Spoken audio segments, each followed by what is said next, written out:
যে খালি শুধু শাকটা বিক্রি হয়। প্রিয় দর্শক, আসলে আমি এগুলা কোনো সময় দেখি নাই, যে আসলে এগুলা আসলে দেখার মতো একটা জিনিস, যে কীভাবে আমি নিজেও দেখছি। পাশাপাশি দেখেন কত সুন্দর একটা আবাদ করতেছে।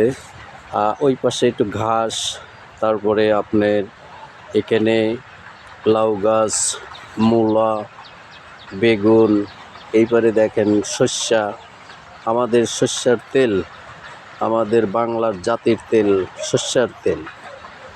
প্রিয় দর্শক, আমি আপনাদের মাঝে হয়তো দেখানোর চেষ্টা করব, আপনারা অবশ্যই জিনিসগুলা একটু দেখবেন। যদি ভালো লাগে তাহলে আমার ভিডিওটা একটু দেখবেন।